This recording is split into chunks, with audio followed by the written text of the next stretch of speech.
while it's still legal. The Kate Daly Show starts now. So let's go back to Iran here for a moment. Now the leadership has admitted that thousands of people were killed in the bloody crackdown on protesters in the streets of Iran. Some estimates by human rights organizations, some of the activists say that they believe the number is north of 12,000. The Ayatollah blaming the United States and calling President Trump a criminal. Later this week, President Trump is set to hold a signing ceremony in Davos, Switzerland for the Board of Peace. This event is scheduled to take place on Thursday morning and will mark the transition into phase 2 of the Gaza ceasefire deal. Around 60 invitations were sent out, mostly to leaders of foreign countries. Countries like Canada and Argentina have already agreed to join. Others, including Russia, are reviewing the invitation, and France has rejected the offer from President Trump. The president responded last night. Giving a response to President Macron saying he will not join the Board of Peace. Did he say that? Well, nobody wants him because he's going to be out of office very soon. So, that's all right.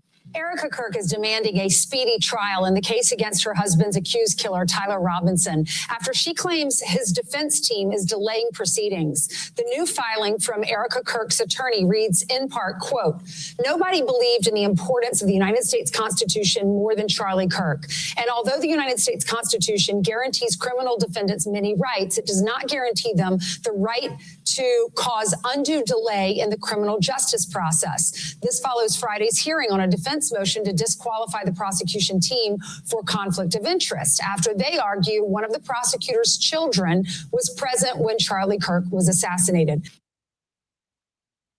All righty. Welcome. There's a lot to unpack in those 3 clips. Trust me on that one. But first, I have a special treat for you. And Dr. Lee Merritt is with me. And Dr. Lee Merritt is always one of the frontline doctors. Of course, had her on the show so many times. Always appreciate her take on things and just want to hear what she's up to, what she's lately, what her latest research is, because it's always intriguing. I promised you that. And Dr. Lee Merritt, welcome. How are you? Well, thanks very much. Well, I'm busy. I'm up against the book deadline, so I'm kind of scrunched. Do you want to let people know what you're up to in that department? Well, sure. I'm hoping to get this book out soon. It's really about escaping the medical system that we're in. Yeah. And how we get out. And I'll just tell you that the reason it's taken me so long is every time I look at anything, it turns out to be a pack of lies, and it's hard. And then I have to try and package it in a way that people will understand this is actually not true. I mean, it's just amazing what I found. I mean, the people, I personally think the people that we're dealing with are all these old families. They're all eugenicists. It goes way back. The philosophy goes way back to Plato. They've always been worried about overpopulation. That's what the Club of Rome's all about. And Bill Gates always gets mentioned, but it's not just him. I mean, this has been if you look at it, there's certain families assigned to certain parts of this, and like the Planned Parenthood part and different things. Well, it's why they lied about the population. It's why they lied in the late 1800s about the world population was to increase the eugenics movement. Right. It is eugenics. And it's not just about the numbers of people. They want to be able to select who goes on and who dies. They don't want they don't want certain people. But what I discovered in the process of this, here's an example of one of the things I discovered. And it sounds crazy to spend a year on this, but I've spent a year on this, is that to make eugenics work, they needed to have a science behind it. And that's what all of what we're dealing with is false science. It's been created to make us believe the world is a certain way that it isn't. And for eugenics, the science was evolution, was Darwin's theory. So I decided, I already found John Franklin Enders, who's the guy that first claimed he cultured viruses. That was a fraud. So I said, wonder about Darwin. Well, it turns out what most people don't know. I mean, I don't know if this is something you guys would be interested in. Of course. I was fascinated to discover that, what do we hear about Darwin? That he was a botanist or a naturalist, and he was put on a ship to go, and he spent all his time, months and months in the Galapagos. He saw all these rare animals, and he came up with these theories and blah, blah, blah. Well, but the truth is none of this is true. And one of my favorite stories here is that Darwin has no scientific background. He was a terrible student from the time he was a child. He couldn't make it in medical school. He came from a family of very famous physicians. His grandfather was offered the role of physician to the king. And so he was big money, big family money, big famous families. And he couldn't make it to medical school. So his father sent him at some point to France said, just get enough basic education that I can maybe get you a degree somewhere. And he did that and came back, and he ended up in Cambridge, Christ Church in Oxford. And he didn't study science. He got a degree in theology. Right. But while he was there, this is the funniest part of the story, while he was there, and this is his only claim to fame with rare animals, as far as I know. I think the whole Galapagos thing's a fraud. But the one thing he did when he was in Cambridge, he and his upper crust buddies, he was a very big party person apparently, and they made a club. It was and they played cards. It was called the Gluttony Club, and every week they would get together, play cards, and eat rare animals. I'm not making this up. That's his only claim to fame about rare animals. Okay. Oh my God. But when I went further, I said, well, okay, how do this guy's a fraud. The whole thing about how he got to be on the ship, everything's a fraud. But here's the most interesting part. Okay. I was in the Navy. My husband was in the Navy. So I asked my husband one time, I said, while I was looking at this, I got the Admiralty records of the deck logs of the Beagle. They claim he sailed on the HMS Beagle and that he went around South America, and it was a big long cruise, but he went in the process, they were surveying the Galapagos, and he was there. And so he went aboard and surveyed and did all this research on these animals. Okay. Well, so then with the deck logs, there's you can write most of the stuff that we read has been written after the fact, even his own book. Okay.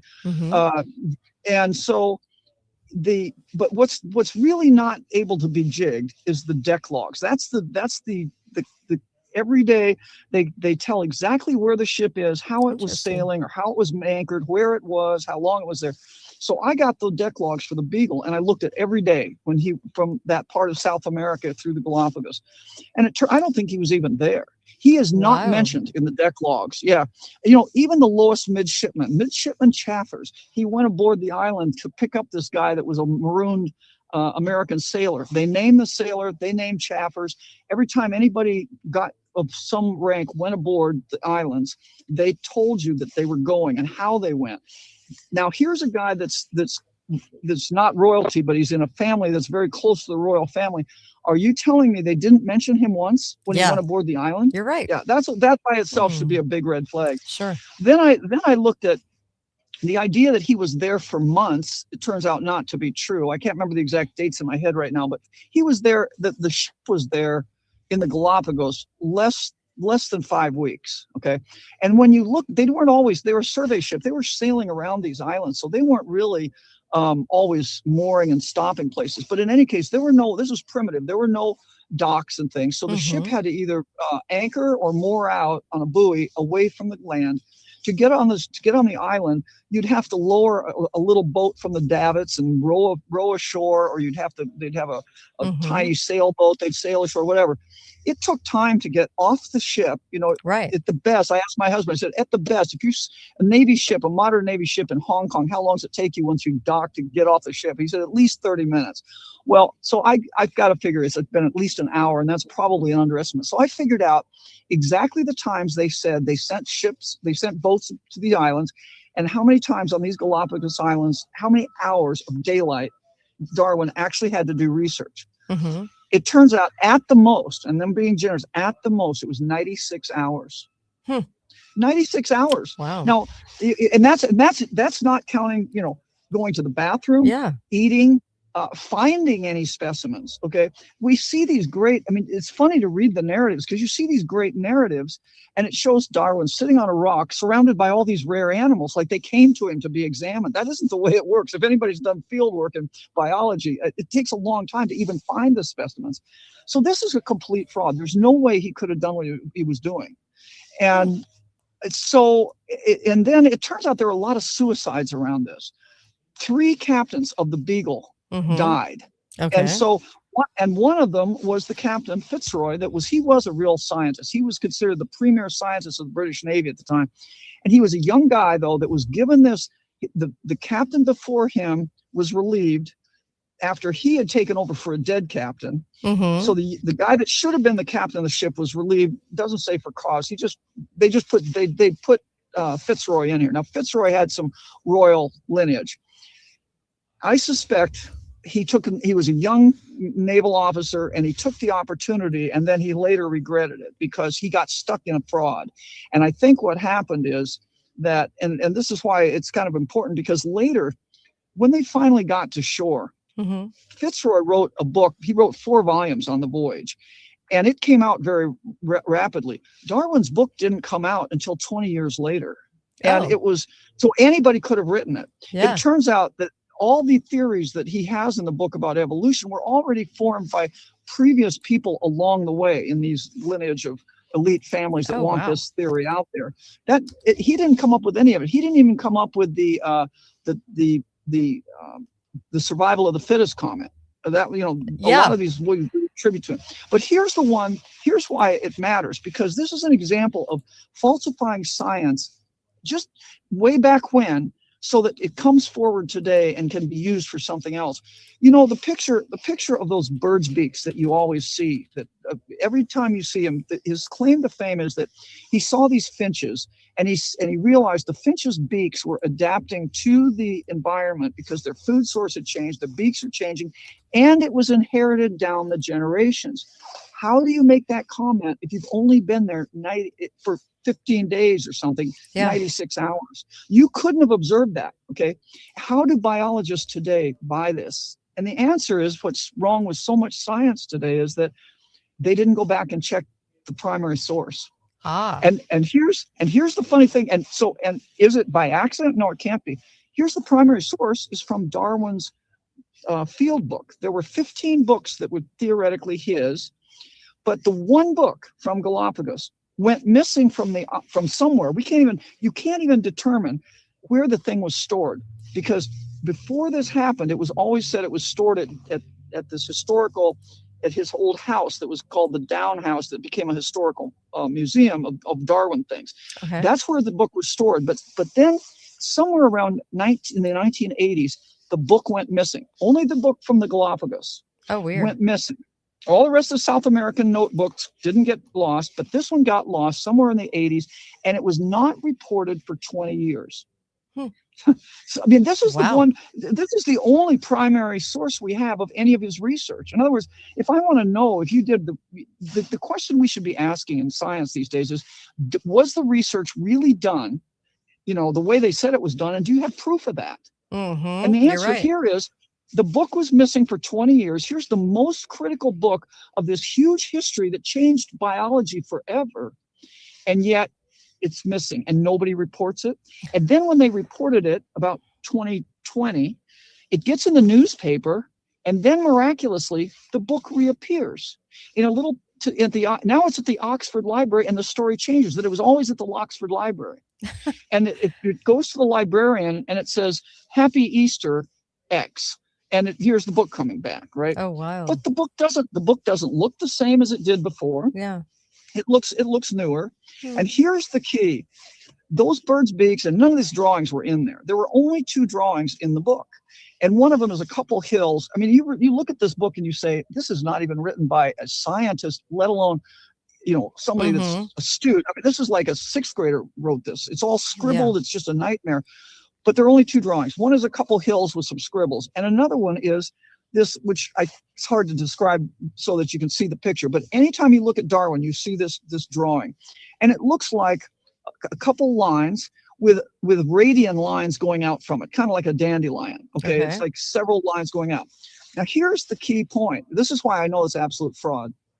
And I suspect the book never would have, this would never have been picked up, and that book never would have been returned had it not gotten into the news and been a police investigation. It probably would have sat in some wealthy person's library, just tucked away, so nobody knew the truth about what he really did on the Galapagos. Right. But that picture is supposed to be, and he wrote, and it's cute, on the above this says, "I think," right above that picture. Okay. Well, theoretically, this is his thinking about evolution.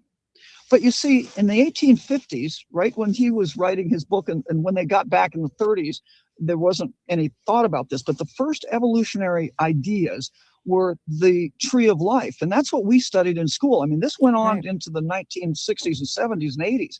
And it was started out with a single-celled organism that was the trunk of the tree. And then you branched into animals and plants, and then it branched and it branched. So it looked like a tree, right? But as now, after the genome projects and after we can sequence the genome in animals and plants, it doesn't look anything like that. Guess what it looks like? It looks like the new picture in Darwin's book. That picture that now shows up in this newfound edition of his book. So I think somebody kept the book, and I think it was jigged to be not to make him not look so bad. I think there's a lot of, it was never, they were supposed to be indelible, but there's a lot of erasing and stuff going on. And I think they changed the book to make him in compliance with what we know now.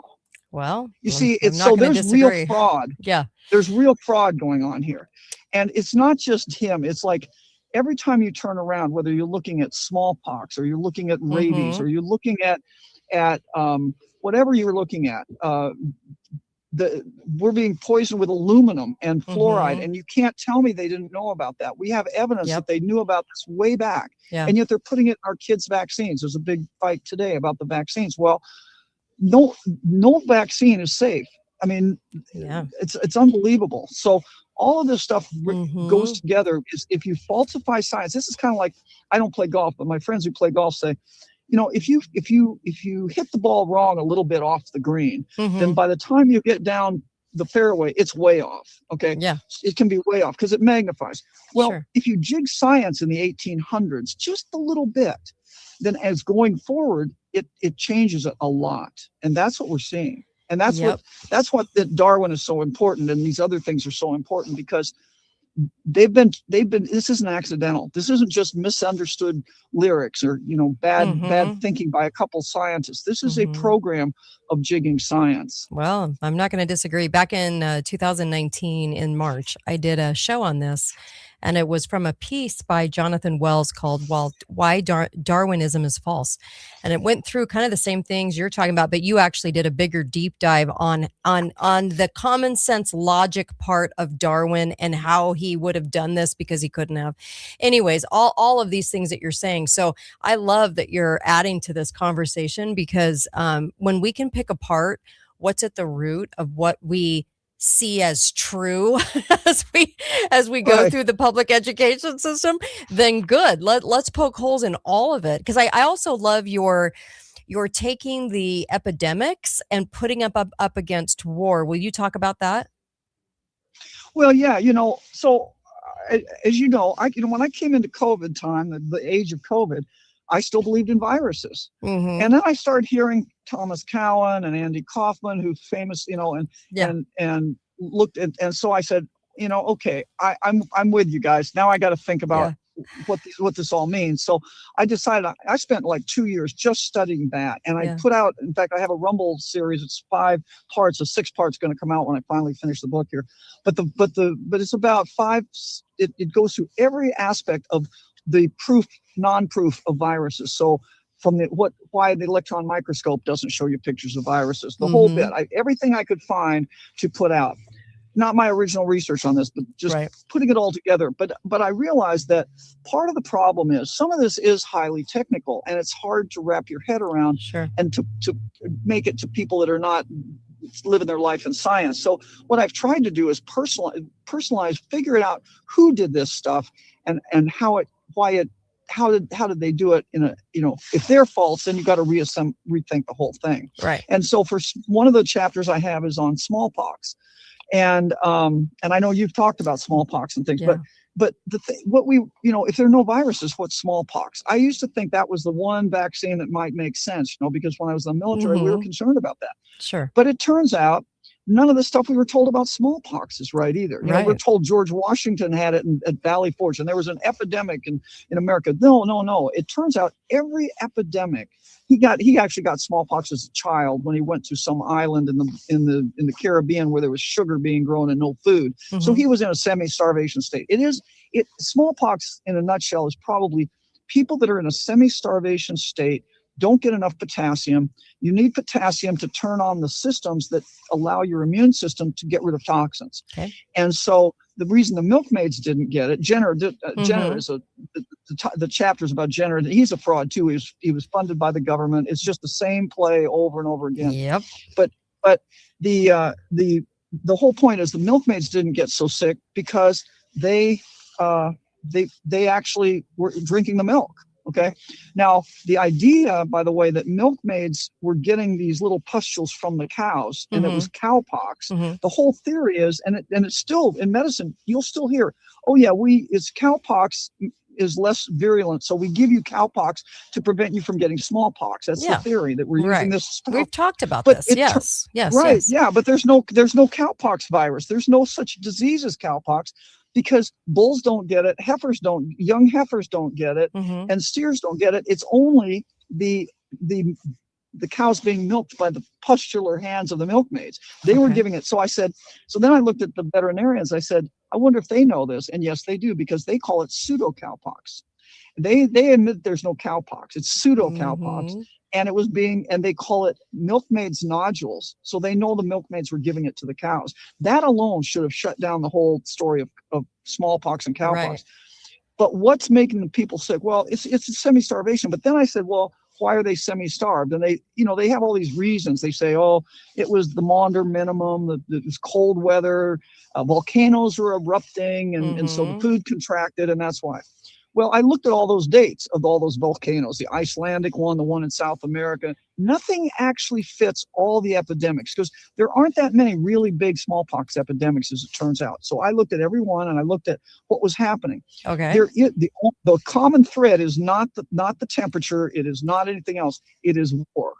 It's war. Because I said, what war? What else can cause you to not have a food supply? Well, let's take the example of Cortez. What's the story? Cortez and the Spaniards show up in South America. They've had smallpox, so they're immune, but they're carrying this dreaded virus, and they give it to the natives there, the Aztecs and Mayans or whatever, and then they all get sick, and thousands and maybe millions of them die. Okay. Well, but that isn't what happened. I mean, if there's no virus, they're not carrying something. And by the way, if that were the story, why is it that Europeans could come to the colonies when people in the colonies had never had an outbreak, but they weren't getting sick? Why is it that the British soldiers? Why is it the British soldiers in India, at a time that there were no smallpox vaccines really, but they weren't getting sick? It was the native Indians that were getting sick around them, but the British were well nourished. They weren't getting sick, right? Okay. So there's got to be something. So what happened is Cortez didn't just step ashore and then smoke the peace pipe with the Aztecs, right? He had to fight them. He had to wage war on them. And who does that? Well, it's your young male warriors. What do they also do? They're the hunters. They're the people that get the food for the tribe. So they're engaged in war, and they're not tending to feeding people. And they when you lose those guys, when they get killed, you don't have anybody to feed you, and there was starvation. And that happened. Another prime example of that is the Iroquois in the 1650s, roughly 1640s, around the Great Lakes. They've been interacting with Europeans for a long time, and they weren't getting sick. But as enough of the Europeans came over into the Canada side of the equation, it drove one of the. So this was when there was the Confederation of the Iroquois tribes. It was like, I can't remember how many there were, but they had a long-standing peace agreement that had held for almost 500 years. Okay. And there were 120,000 Iroquois. But as this happened, the northern tribes were displaced from their hunting grounds. So they fought with the tribes below them, and then they moved down. It was a domino effect coming down, and everybody got displaced. And when you get displaced and you're not hunting, you starve. And they went from 120,000 to 20,000. Every one of these episodes is surrounding war. The 100 Years' War, the 7 Years' War in Europe. Wow. I mean, it's all war based. That is huge. It doesn't necessarily. It happens right it doesn't happen immediately at the start of the war, yeah. But as the war drags on, and you're not farming, and your young men are going off to war, not farming, and your food crop diminishes, that's when it happens. Oh my gosh! Yeah. What an insight! Yeah. I hadn't even I paralleled think that really the two. is true. Oh my gosh! Yeah. I'm So, just sitting thinking about that. Interesting. Okay. Huh. you know, and the Yeah. pandemic of 1918 wasn't the pandemic of a virus. It was a pandemic of Yeah, you're right. probably started with us spreading typhoid in Kansas. You know, World War One started not in Spain. It was not the Spanish flu. It was started in Fort Riley, Kansas. But before that happened, and it kind of reminds me of, excuse me, it reminds me of Putin complaining, because every time we would stand up one of these labs in Ukraine, the biolabs, he would complain back. I remember this in 2017, was complaining that every time we seem to stand these up, these weird diseases break out, like hantavirus or Crimean hemorrhagic fever. These are things that never were there before, you know, in the history of Russia, but they would be breaking out as soon as they set up a lab. Well, in 1917 or late 1916, we set up a medical school in Kansas.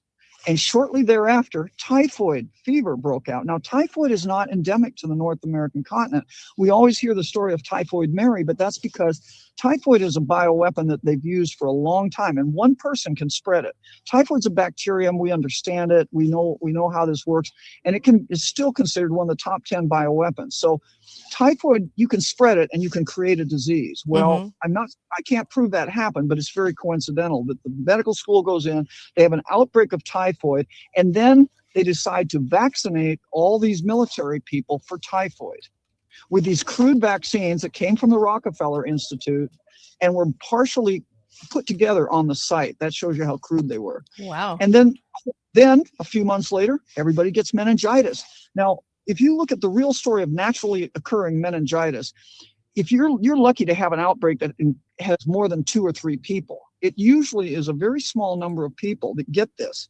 Maybe one. You know, they worry about it after one, they make a big deal about it. But it's not these big outbreaks. The biggest outbreak I could find was in the gay community in the cities in the early 90s or late 80s. And there was a bunch of people that developed meningitis then, but it's generally not a big deal. But here we had 30 to 40% of the Navy and Army that had taken those vaccines got meningitis.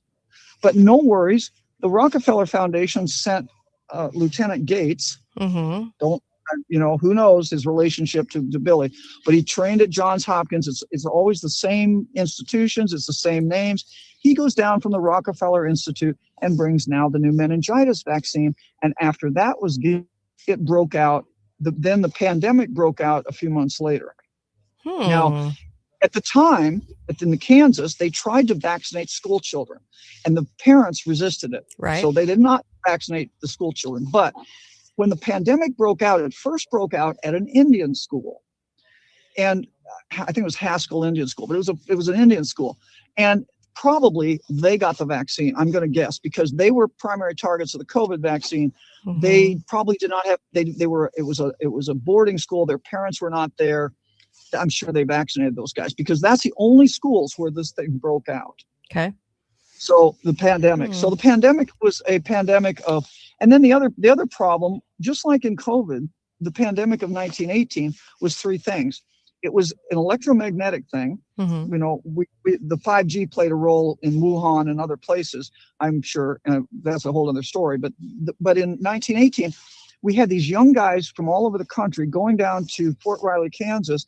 And they were living, before they went there, they were living in an unelectrified world. They weren't in an electromagnetic field at all, really. But they go down to Fort Riley, Kansas, and what were they trained to do? They were trained to be telegram operators. And there was a disease in the 1800s called telegrapher's disease. If you're suddenly placed underneath a big electromagnetic field, you start getting a cough and jitteriness. And they figured out how to get over it because they put a twist in the telegram line. So we know that's a real deal. Right.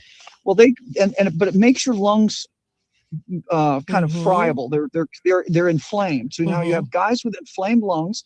Now they get these vaccines that damage their immune system. They're coughing like crazy. So the third hit, just like we had remdesivir and this one, they had Bayer aspirin, and Bayer aspirin, it turns out, is they didn't know, theoretically, they didn't know it would cause bleeding, but they were giving it handfuls to bring the temperature down of these young recruits, right? Right. So these are getting handfuls of a drug that could cause you to bleed easy. These guys are coughing like crazy, and they bled out into their lungs. That's what the actual pathology showed. It showed It showed some died. It just looked like bacterial pneumonia. The pathologist couldn't figure out why it was acting so weird. They'd never seen bacterial pneumonia act like that. And then they said, and there's a bunch of them that just bled out into the lungs, which we can't explain. Well, that's why it happened. Interesting. I did a show. This was kind of interesting. Back in 1859, there was a Chicago Medical Journal, and it's how the Indians, it's how the Native Americans, however you want to say it, got rid of smallpox, and the plant was called Sarracenia purpurea. Yep. It's the northern purple pitcher plant. Okay. And a lot of the Amish do extracts from this plant. So you can actually buy it in I actually Etsy have shops. some on my desk. Yeah, me too. And I'm so glad that everybody has that, because when I talked about that back in 2021, when I did a deep dive on it, what happens is when you put 10 drops, I guess, about 10 drops ish in a half glass of water, what it does is it stops replication in the body in 12 hours, and it can stop measles, typhoid, smallpox, who knows what else.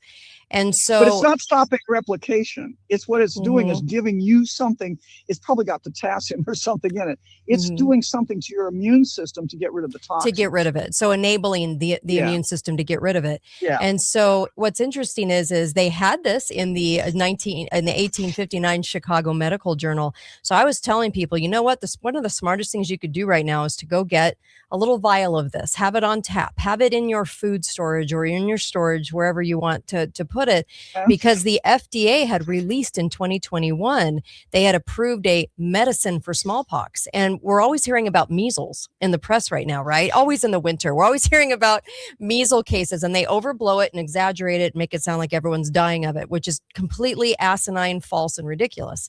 But just so everyone knows, there are things like this that they talked about eons ago that they've sort of erased out of history in the last 125 years about it being something that can really help you. So it's called Sarracenia purpurea. It's the northern purple pitcher plant, and you can actually get extracts.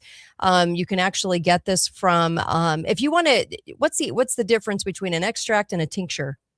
Do you know? Well, extract doesn't tell you what it's in. I mean, most things, tincture uses alcohol. Right. So there are some oil-based extracts. There are some other things, water-based extracts, but tinctures are made with alcohol. Okay. It elutes the chemical, and most herbalists use that because that works on most things. Okay. But I the other thing I'll say is that we knew a lot of this when I was in medical school. I'm just going to tell you, this has been since the 70s that they've jigged this story, because when I was in medical school, I remember a pediatric lecturer, the first year of medical school, this guy said, he was showing us the real data on measles death, for example, and the real data on childhood diseases, not the truncated graph we're seeing today. And he says, vaccines didn't stop these childhood diseases, because they were just really coming to the fore then, and everybody was getting on the bandwagon. But you could tell he thought it was a flash in the pan. It was going to go away because it wasn't really what was the deal. He said, vaccines didn't stop childhood diseases death. Plumbers did.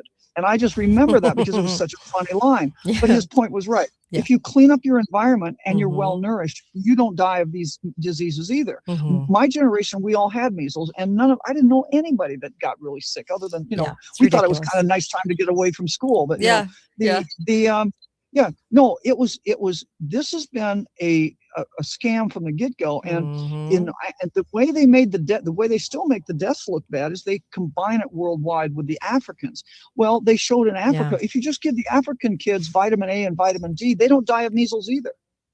So you don't even have to be too exotic about this. Right. People that eat a normal diet of non-toxic things and mineralize themselves and take maybe some extra vitamin D, which is always a good thing, and something our standard medicine repudiates, but it's that you're not going to die of these things either. Yeah. And the other thing is sunshine. And what have they been doing? They've been telling us don't get too much sun. It damages your skin. Wear sunglasses, put on sunscreen. And it turned, the real story of disease is lack of energy in the body. When everything is physics, it's not really biology or chemistry.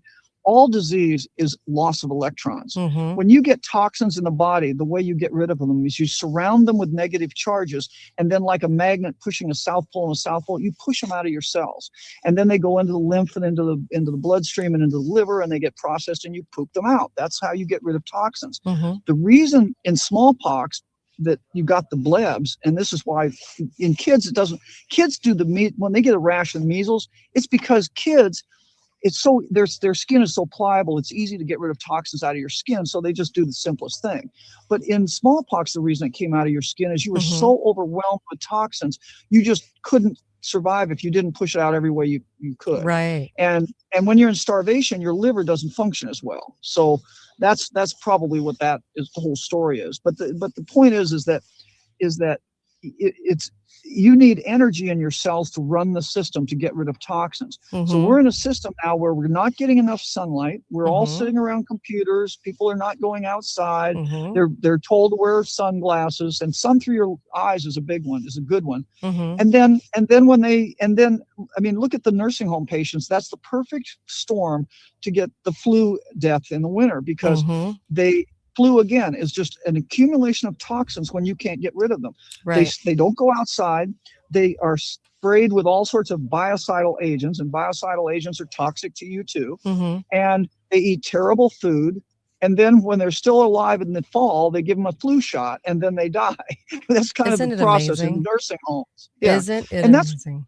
But that's why we see a flu thing in the winter. It has nothing to do with breathing on each other. And I'll tell you, the bottom line here, I think, is the reason they want to promote the idea that you breathe on me, I breathe on you, we give each other germs, we make each other sick, we can have these huge pandemics, is because if we knew we were getting, if you think you're getting sick from another person, you're going to look around you if you're who gave it to you. If you think you're being poisoned, you're going to look for the poisoners. Well, we are being poisoned, and they've told us they're poisoning us. If you look at what they write, we have to realize we are being poisoned. We're not. This whole idea of disease is wrong.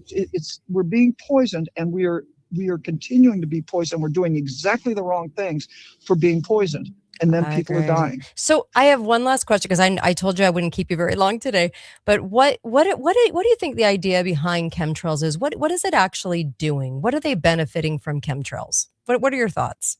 A lot of people think dimming the sun. A lot of people think they're laying out the groundwork for Project Bluebeam. Some of them think that it's just the chemicals. They just want us poisoned. What's your take? I've never asked you that. Could be all of those things, to be honest. I mean, it could be all those things. I mean, the question is there any good reason to be doing it? No. And I can't come up with one. So if we assume it's the bad guys doing this, and there's nobody good doing it for reasons that we don't know. I mean, they've said I don't know if you ever saw it, but there's a thing called the Toronto Protocols, and it was a big Masonic group in Canada. I've done deep dives on that on the show. Yes. Well, okay. If you read that, they talk exactly about this, how they're going to put poisons in food, inject them into our children, put them in, and spray them from the skies. So I just think it's poisoning the environment and poisoning us. True. But again, I don't want to leave people with a doom and gloom, hopeless situation, because I don't think it is. I think actually we're coming out of this. I think I have to see the light at the end of the tunnel as more people wake up and realize what's going on. If they could have killed us with chemtrails, they wouldn't have been spending bazillions of dollars on false vaccines and all this other stuff they're doing. To really take us down, they have to get under our skin. So the number one thing to do is to stop being vaccinated. Do not take any none of these vaccines have ever been shown to decrease the amount of disease which they're purporting to do. We have more, look at flu by their own numbers has gone up, not down, since they've been given the vaccine. At some point you'd think they'd stop it, right? But they don't. So don't take vaccines. The second thing is, and this is why I'm big on mineralization. I used to think these drinks, you can't do it with pills. You can't take a vitamin here and a vitamin there. There's some things you need to take, like vitamin D, but mostly you need minerals, because our soils are also been depleted from minerals because of the way that they got us farming, monoculture, poisons in the soil, all that kind of stuff. But if you have the right minerals, your body won't choose the bad minerals, even if you're being sprayed with them. So for the most part, you can get out of that. Yeah. And I think the third, at least to some degree, that's not what I'm thinking is going to kill us. The real problem is we have a huge uptick of dementia in this country. Oh yeah. And there's no question, when I went back, another one of my chapters is on chemical poisoning of the brain. And when you look at it, there's a 150-year history of bioweaponization of fluoride and aluminum. They go together, and what they do is they rearrange the metals in your brain. And there's no question that aluminum by itself causes dementia. We know that from renal dialysis. That happened when I was in training, that they found out it was the aluminum buildup in the way they were doing dialysis. It was giving people what they call dialysis dementia. But now we have it. People are getting it that aren't on dialysis, and people are getting dementia at rates we never saw. You're right. Dementia wasn't a thing of my great grandparents or grandparents. It was rare. Family history. It was rare. Rare. I mean, it's very rare, and it didn't happen until you were 90. Also, it was not something you got at 50. Right. So, and I think it's interesting that if there've been studies about aluminum content in water, and when the aluminum content gets up. Like if they did a Japanese study, and if I get the numbers are approximate here because I can't remember completely, but it was something at 10 micrograms per liter of aluminum in the water. And there's a big industry of using aluminum in Japan, but they only have 10 micrograms used. And they did a 6-city study, and they didn't, and very low dementia. But when you went to then England did the same study, and they had 110 micrograms. They did a 6-city study, and theirs was 110 micrograms, and their dementia rate was double. It was 50. No, it was 50. It was more than that. It was huge. But anyway, it was way more than Japan. It was like a double what Japan was. So then they did a 6-city study in America, and we're higher than England. We're 112 micrograms per. And you want to hear the funniest part? You know what city has the highest rate of dementia? What city? Or what area? Washington, D.C. And number 2 is Maryland. Really? That might, they have, in fact, I think it's 50% incidence of Alzheimer's in DC. It's something ridiculous. Wow. Now, keep in mind, incidence means the number of people over the time. It's like, so it's a huge number, and it's like everything else is in the 20%, but it's a huge amount of people. Yeah. And it might explain our legal problems or legislative problems in DC if we have all these demented people. That's, oh my I don't gosh. know. But there's no question. And mad cow disease, all the brilliant chemists and scientists and blah, blah, blah, they didn't figure it out. It was a rancher that figured it out. And it has to do with deficiency of copper and increased manganese in animals. Well, what have they been doing? Again, if you want to know the right way to go, just look at what the government says to do and do the opposite. Because what have they been doing? My entire career in medicine, they told us, don't get too much copper. You could have too much copper. You're right. In old hospitals, they used to prevent transmission of problems. They used to keep people healthier. They thought by giving them, everybody got copper mugs to drink out of, copper glasses, and they put linen sheets on. Linen and copper. That's what they used for health reasons in hospitals in the 1800s. And now we've got papers coming out saying, hey, if we use copper, it actually in sheets and stuff. And so we're relearning because we don't go back and look at the history. And they took it out of the food supply. I know. That's why I tell people to go to FIQ supplements and go get the Recuperate Copper IQ. It's incredible. And I took it this morning because it is the orchestra leader of all the other minerals. No wonder they took it out of the food supply. That's why when people say, there couldn't have been a conspiracy, everything's a coincidence. I'm like, no, you would have to know that in order to want to take it out of the food supply starting in the 30s. You would want to handicap us and our immune system completely by taking out the orchestra leader of all the minerals, right? I mean, it's by design. And to support that, I'll tell you a funny story. This is an Iowa story. So during the end of COVID timeframe, the Iowa legislature, as if they had nothing better to do, decided they were going to make it illegal to drink out of copper mugs in bars, Moscow mules. Now, I heard that, and I looked up how much copper you get from that, even if you believe it's bad. It's such a minute amount. And I said, what? This is before I understood the role of copper. So what's going on here? Well, you can't make this up. I mean, this is just stupid, but it's not stupid. They've been told to do that by somebody that knows what's going on. Okay. Exactly. And so they come up with a cockamamie excuse for it, but really they just don't want us to have any copper. Copper also restores your soil. If you farm with copper and not iron, you'll grow more in your garden. That's electroculture. I do that all the time. And the soils are depleting copper.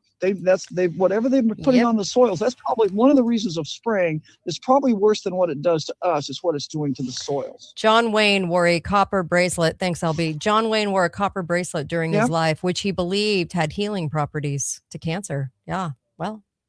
Well, it does a lot of things. Whatever, we don't exactly know everything it does, but there were so many reports, like in France, and I think it was in Italy or someplace, there were several reports that during, like in the cholera, there were 4 cholera outbreaks. Now, cholera is a real disease. It's a bacterium. We know what causes that. And it comes in the water supply. But people that were copper workers didn't get it. Okay. So it helps you avoid disease. And copper is an electrical transmitter. Why manganese is a problem is it's like a battery. It stores the charge.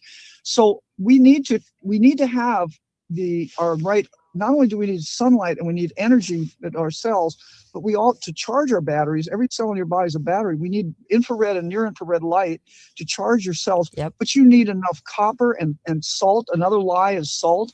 Salt is, you don't get hypertension, high blood pressure because of too much salt. You get into trouble when you have too little salt. Yes. And then you have to. Yes, it's a big problem. So when you get rid of your electrolytes, you cannot run your systems. And so all of this adds together.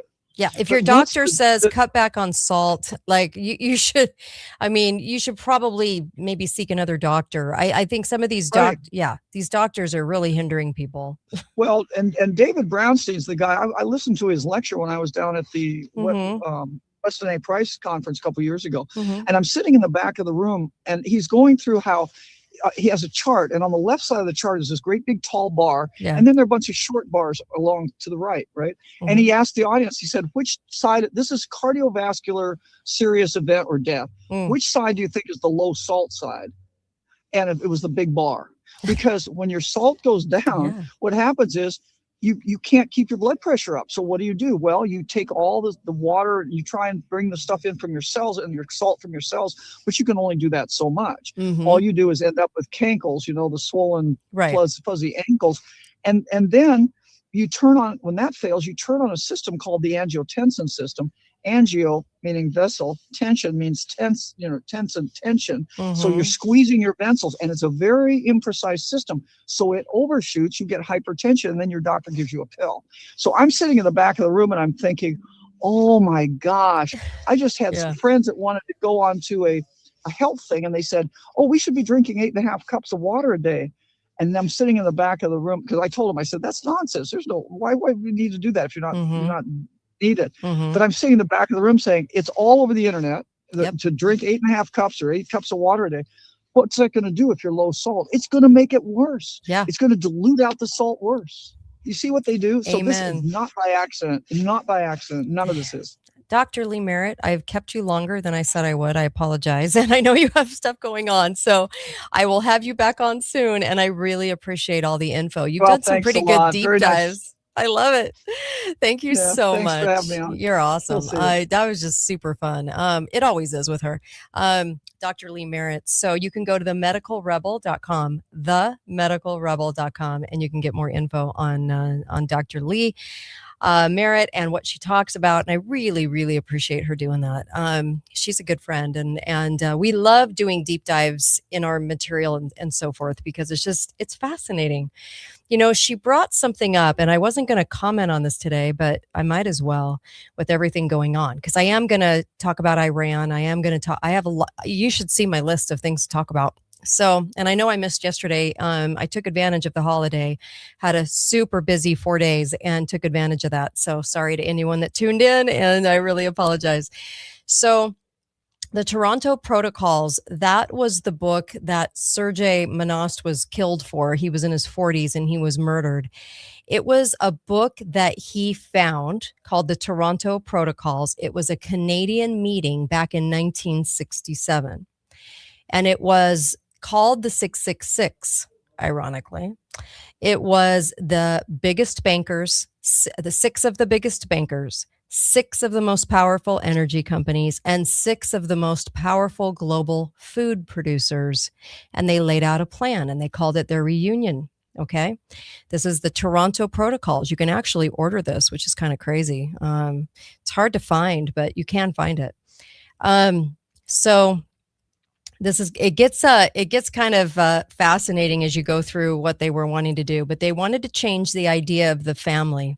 They wanted to make sure and give the state and the feds the parental authority over the parents.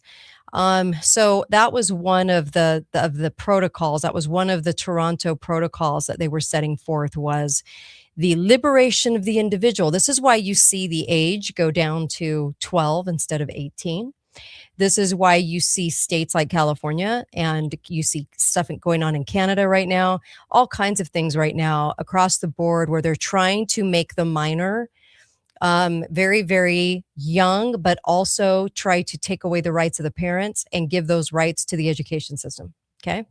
So they wanted to thereby, and I'll give you a kind of a comment from this Toronto protocol. It said, thereby transferring the parental role to the state, it will become much easier for us to monopolize one by one all the responsibilities that had been to this day the exclusive responsibility of parents. Yeah.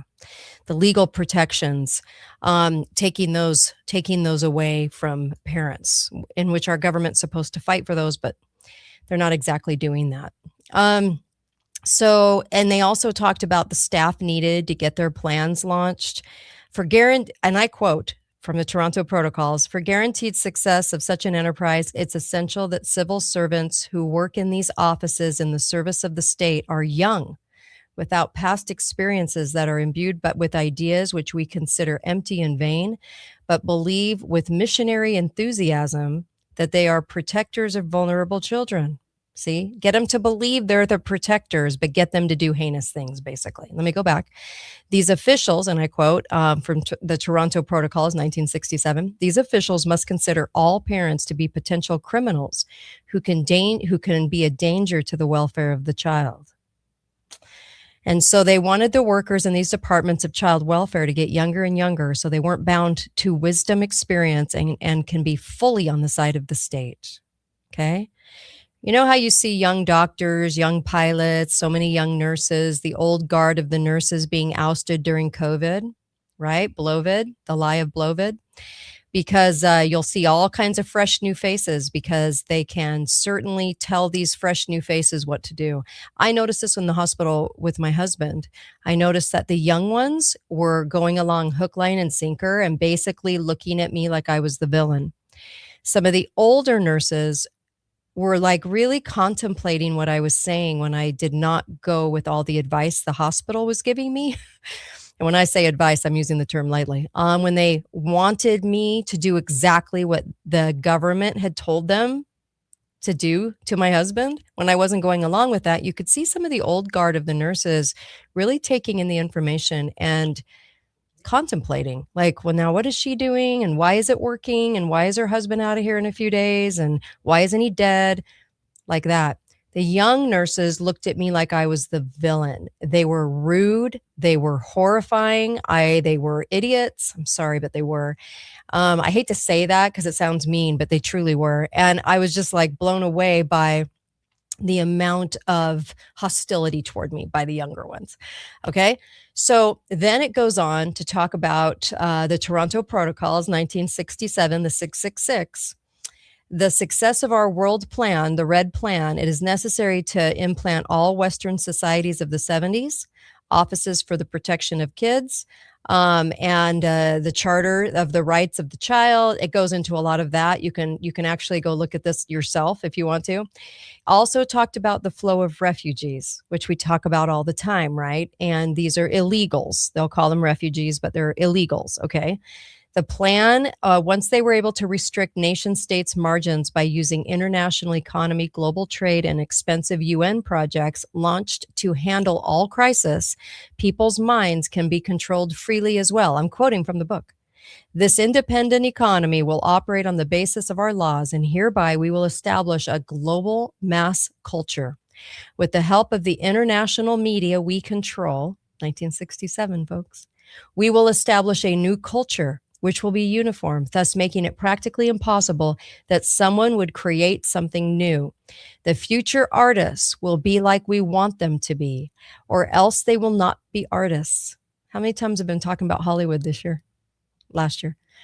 We don't have to fear anymore that such independent works of art come into being that endangered the realization of our global ambitions so often in the past. The most interesting paragraph of the document was written 20 years ago, but it was about the use of migrant crisis in order to realize the global plans. And I quote, "To assure us at all costs of the success of such an enterprise, making sure that our agents already infiltrated the ministries of intergovernmental affairs and immigration of nation states, make in-depth modifications to these laws of the ministries. These modifications will essentially aim to open the doors of the Western countries to a more and massive immigration inside their borders." What's been happening? And neither party has stopped it? Okay.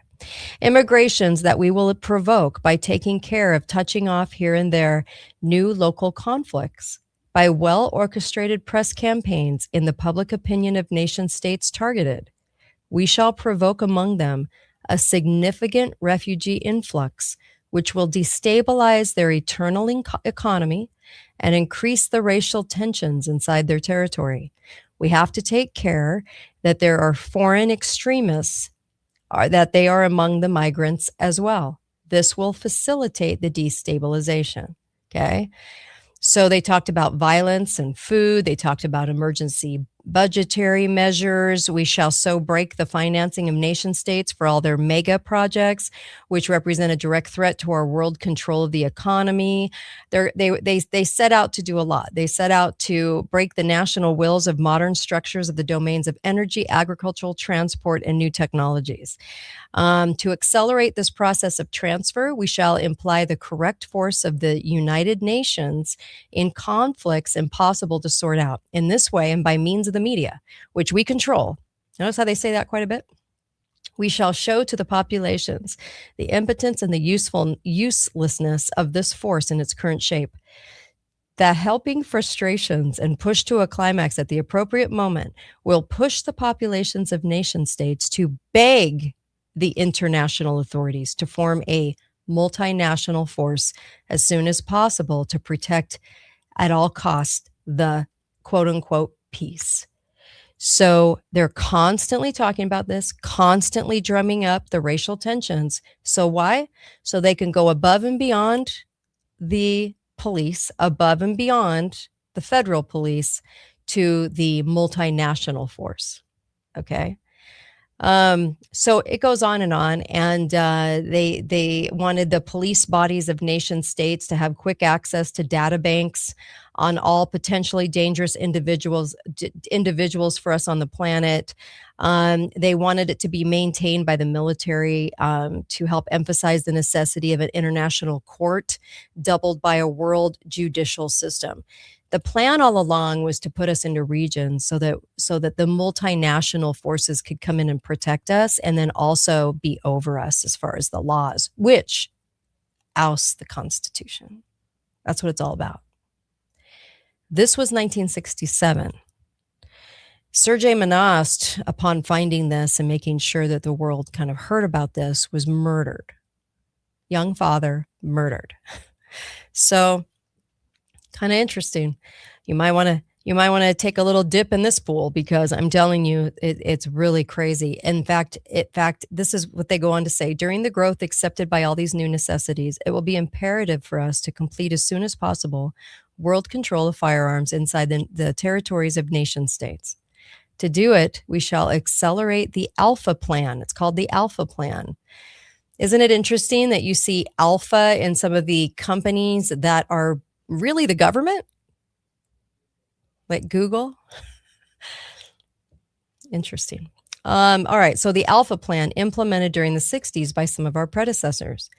This plan, quote unquote, originally aimed at two objectives, which remain the same even today. By the intervention of crazy shooters Remember how we talked about the lone gunman coming out ever since the CIA was created? You didn't really see lone gunmen before that. The crazy shooters create a climate of insecurity in the populations to bring a tighter control of firearms. Direct acts of violence as so to make it appear the responsibility of religious extremists or persons affiliated to religious allegiances of traditional tendency, or persons claiming to have privileged communications with God. You know how they always try to make everyone look mental, right? Conservative and mental. Okay, and so they said to accelerate the control of firearms will use the fall of the economic conditions of the nation states, a complete social destabilization, and increase the violence. I do not need to remind you nor demonstrate to you, brothers, the foundation of the control of firearms. Without this one, it would become almost impossible for us to put on their knees the populations of targeted states. Remember yourselves with which success our predecessors were able to control Germany of 1930 with the new laws, quote unquote, applied in the time. Laws, moreover, which are based on the current laws of the nation state.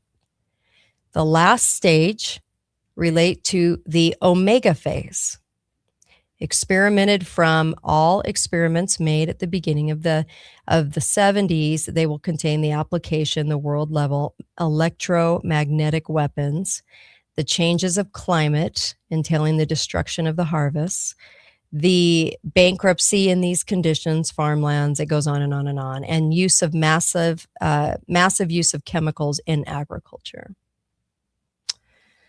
So, yeah, there's that. So, with that said, let's talk about some of the things going on right now, because I think this is really, really, really important. Okay. And when I do these deep dives, this information is so nutty. I mean, it's so crazy how it can sort of nail what's on the horizon. Yes.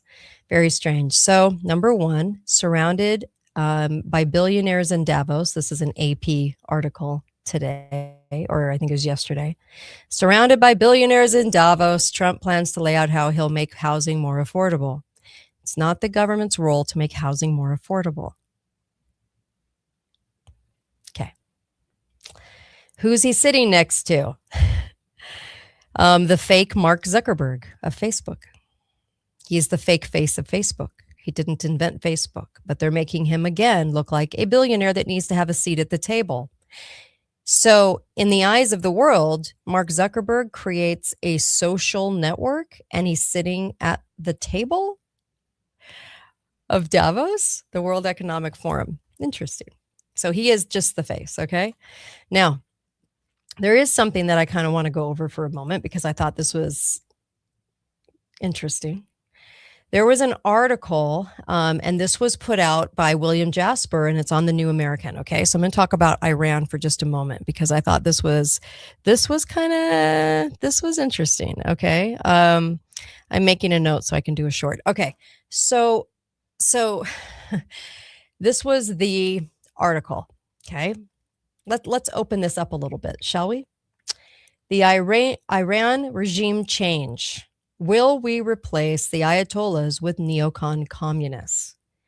Now, that's the question of the article by William Jasper. The New American usually does a pretty good job. The problem I'm seeing is the question shouldn't be, will we replace the Ayatollahs with neocon communists?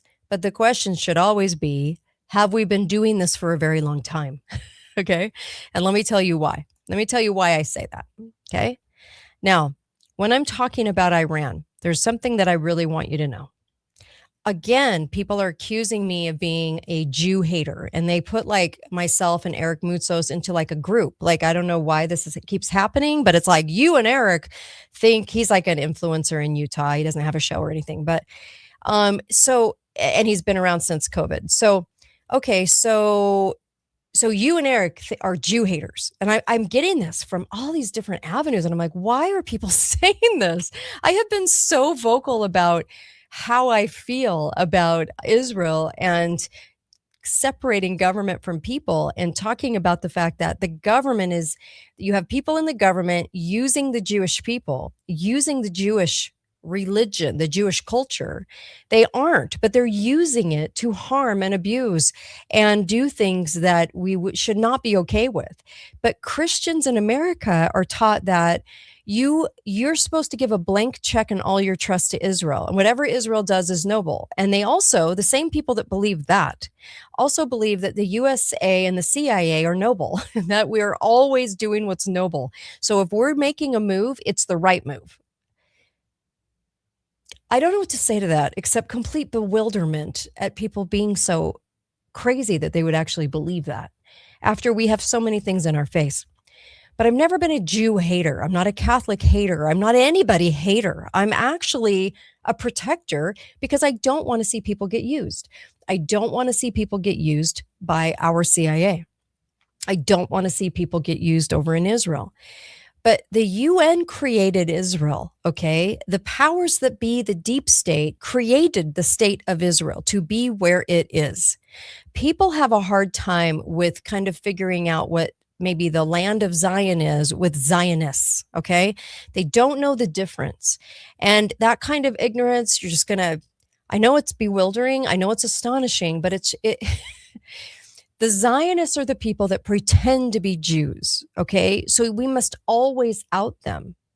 But in doing so, I get called a Jew hater. I'm like, I'm a Jew hater? Are you really? I've never said that in my life. I've never said a derogatory word about an entire group of people like that, because it's never about the people. Just like I would never say a blank statement about Americans. I would never say a blank statement about the French.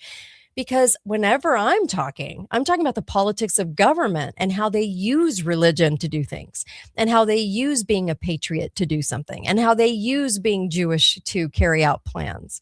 I'm always talking about the deep state. So you should want me to do that. This should be something that's very desirable to you. If you are a true Christian, you would want me to out the liars.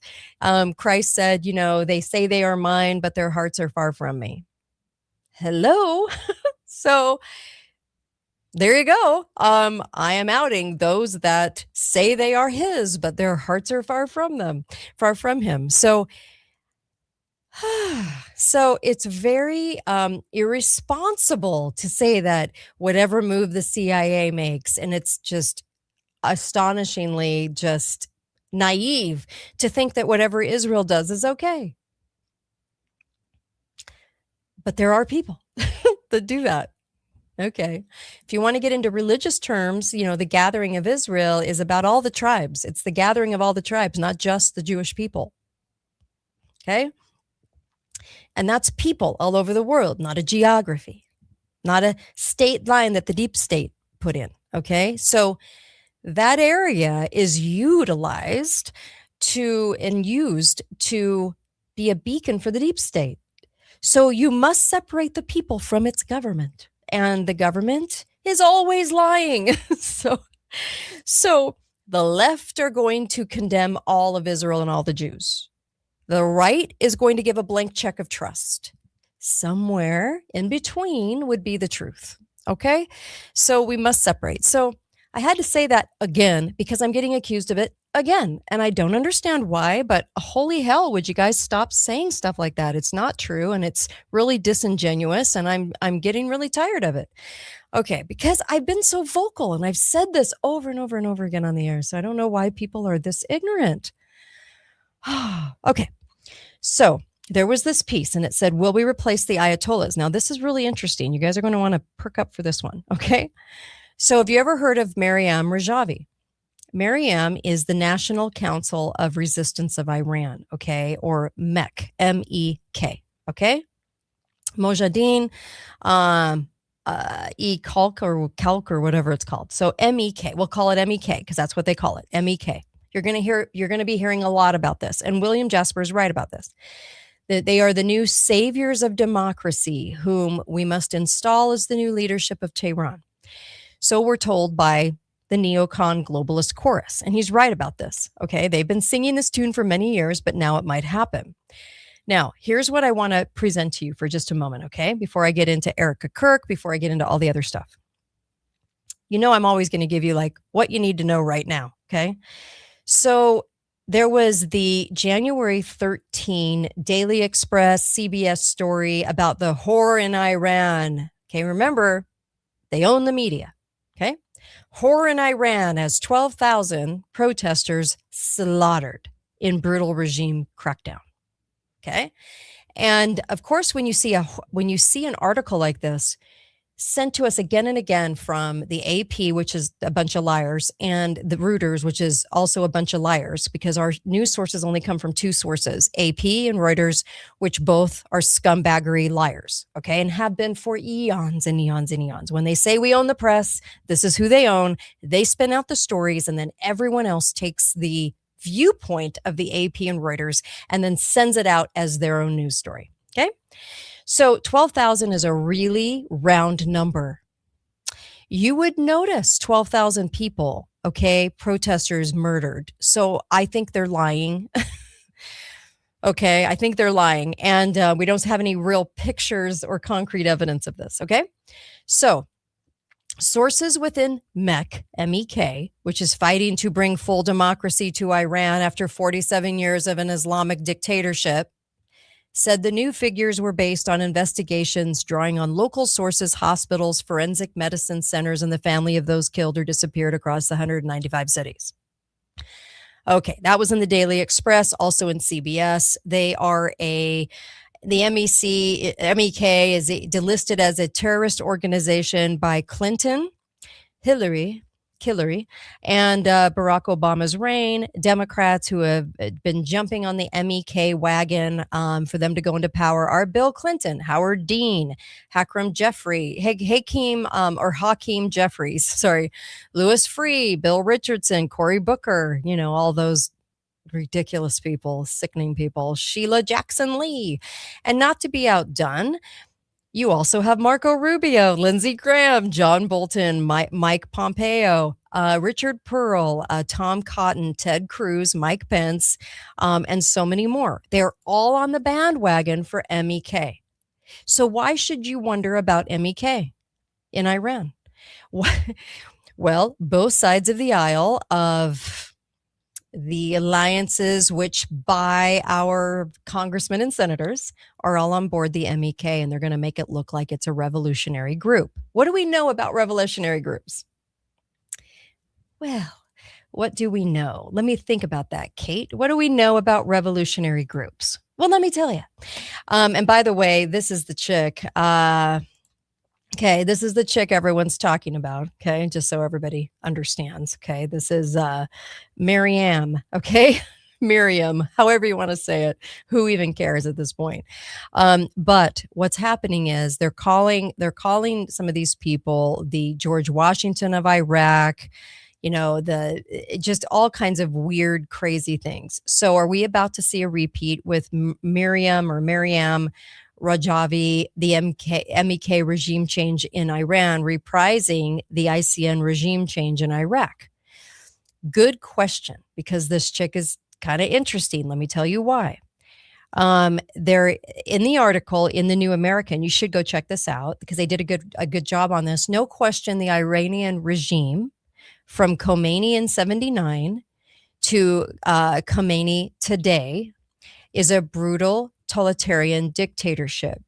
Now, I am going to go a step further and say I think they're very controlled. Now, they're not putting that in the article, The New American, but I think they're 100% controlled, and I'm going to show you why. I'm going to show you a glimpse of why I say that.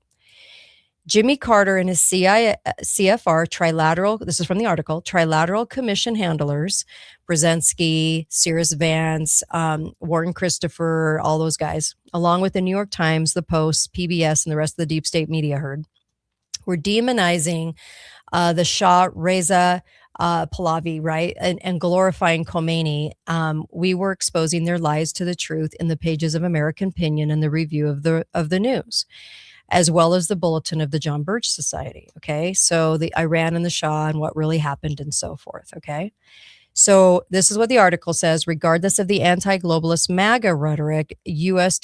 President Donald Trump has surrounded himself, or at least has allowed himself to be surrounded with neocon interventionists who are pushing him to engage in military ventures. Okay. Remember the CBS story, January 13, over 12,000 feared dead after Iran protests as video shows bodies lined up at morgue. When was the last time you saw the line lined up at the morgue, bodies everywhere?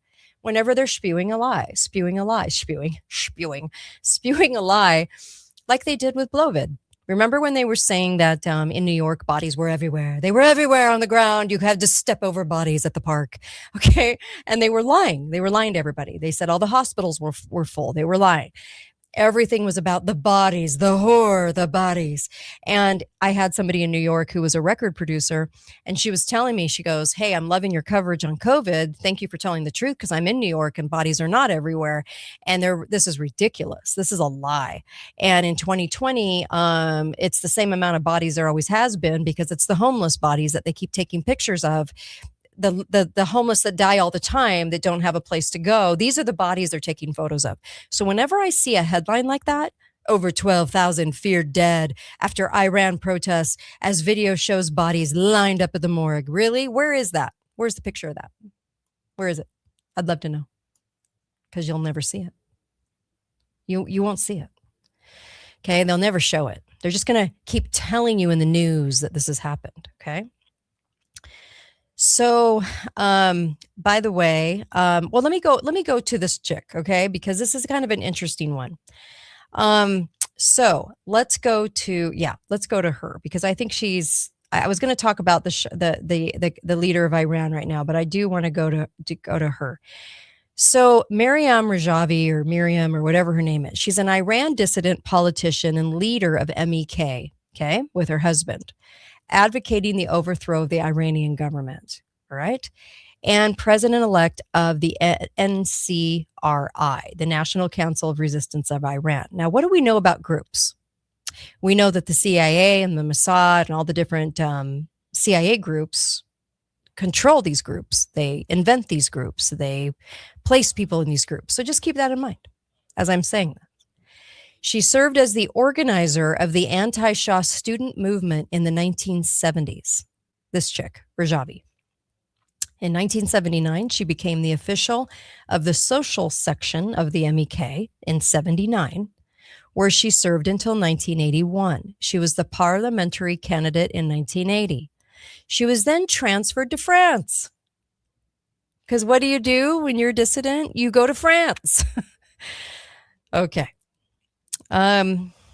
So basically, I just wanted you guys to know that Miriam, she's had a lot of legal trouble, but the legal trouble has never actually amounted to anything. Don't you find that a little odd? She's transferred to France. Okay. And then in 2018, there was a Vienna-based Iranian diplomat called Asadi who was tried and sentenced to 20 years in prison for masterminding a terrorism plot against a rally led by Rajavi, this chick, okay, whose picture you're looking at. And this rally was also attended by civilians and high-profile Westerners scheduled to speak, like Rudy Giuliani and Bill Richardson. Interesting. But then you never heard another word about it. Then on 2003, Rajavi was arrested by Paris police alongside 150 MEK members. Do you think they would put them in prison and you'd kind of never hear about them, right? No. She and 23 other people in this group of 150, remember the ratios of bought and sold CIA Fed members to people? Remember, we've talked about this a lot, like January 6th and all these different events, the Bundys, okay? And there's always a huge amount of people, okay, that are bought and sold, that are amongst the group pretending to be one of the members. Well, her and 23 other people, this was 2003, were investigated over suspicion of links of terrorism, but all the charges were dropped. No. Yes. They were all dropped. I wonder why. If you're a terrorist, aren't you a terrorist? I mean, come on. Suspiciously just dropped for 23 members and Rajavi. In Iraq in 2010, the Iraqi High Tribunal issued an arrest warrant for 39 MEK members, including Rajavi, due to evidence that confirms they committed crimes against humanity by involvement with the former Iraqi security services in suppressing the 1991 uprising. Now, this is 2010. And they're going back to 1991, suppressing the 1991 uprising against the former Iraqi regime and the killing of Iraqi citizens. The MEK denied the charges, saying that they constitute a politically motivated decision. Nothing happened. Okay. Boy, that's a lot of like letting this person off. Also, and that's just a few of them. Also, they never state who her parents are. All they say is that she's linked to the Kahar dynasty. She comes from middle-class Iranian family of civil servants, but they don't know their names. Who's she from? Where's her family? Who is her family? Do you know you cannot get the information? Boy, that's interesting. She was born in 1953 in Tehran, Iran, and you never know anything about her. Now, this is strange, but her husband's in the same boat. His name, and let me show you his photo because this gets more interesting, okay? So this is her husband, Masood. Okay? So Masood, okay, he joined the MAK when he was 20 and a law student at the University of Tehran. Do you think the University of Tehran might have, I don't know, ties to the CIA? Let's find out. He graduated with a degree in political law. Rajavi and the MEK, this is Masood, the husband, actively opposed the Shah of Iran and participated in the 1979 Iranian Revolution. Interesting past. He came from a prominent family, although you're not allowed to know who his parents are. But they're prominent. Everyone should know them. Nope, you don't get to know them. You don't get to know anybody. He received a degree in political law from the Tehran University. His brother was Iran's ambassador to the United Nations in Geneva, who held doctoral degrees from the universities in Paris and Geneva. They had 3 older brothers, cardiologist in France, Ahmad, a British educated surgeon, and Husheng, an engineer. I know I'm murdering these names. I'm doing it on purpose. An engineer in Belgium. Okay. So during the Pahlavi regime, he was arrested by Savak and sentenced to death. This is Masood. This is the husband that is the co-leader of the MEK. Due to efforts by his brother, who worked for the UN, who was the liaison to the UN, and Swiss lawyers and professors, his sentence was reduced to life imprisonment. So why didn't he serve life imprisonment? Oh, he was released from prison during the Iranian Revolution in 1979. Wow. I wonder why. That was a lot of years ago. He never did serve his time. Not even close. He was let out.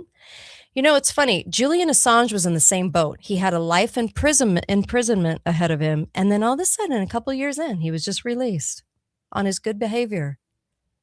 Interesting. So many people, that's the case. Are they easy to control? Do they get some sort of, status from the CIA, from the feds for being somebody that will take part in a revolution and look like the guy that's provoking the revolution? When you want to control all sides, you usually want to control people that have maybe life imprisonment ahead of them. Right. And something interesting about the University of Tehran, where all these groups are established, kind of like in America, where the groups are established. This is interesting. The first official step of the establishment or the present form of University of Tehran in Iran occurred in 1931. There was from the Minister of Court, I can't even, I'm going to murder this guy's name. Timordish? Anyway, he was completing his doctoral dissertation at Columbia University in New York. Where have I heard of Columbia University? Like Columbia Pictures, like Columbia everything. That's right. It's a CIA hangout. Interesting. So this comes from a doctoral dissertation at Columbia University in New York to inquire as to the requirements for the establishment of the University of Tehran. And this letter from Isa Sedek regarded the letter as an invitation to outline a comprehensive scheme for the establishment of this new university. There's always the ties that bind that pop up in the description of these things. Isn't that kind of fascinating to everybody? So what about the MEK? Now, I want you to listen to this because I think this is very interesting. When I talk about Iran being controlled, this is what I mean, okay? If you go back into Wiki, okay? Let's go back into Wikipedia, the history that we're all given, courtesy of AI now, okay? So between August and September of 1971, SAVAK, S-A-V-A-K, arrested and executed many MEK members, including its co-founders, okay? So even if it started out with people that actually wanted the CIA out of Iran, okay, the surviving member, a lot of them would have been killed, okay? So some surviving members, maybe they were already bought, these surviving members, just a question, restructured this group, okay, this MEK group in 1971 by replacing the central leadership with a 3-man central committee. And each of the 3 central committee members led a separate branch of the organization. 2 of the original central committee members were replaced in 72 and 73. And the last one was replaced in 1975. Do you see where I'm going with this? Do they say why? No. They never tell you why. So in 1973, a big shift happened when they replaced the leadership of the MEK. The MEK you're going to be hearing a ton about, that all the politicians on both sides are all for, okay? 1973, MEK members declared themselves, drumroll, okay, Marxist-Leninist.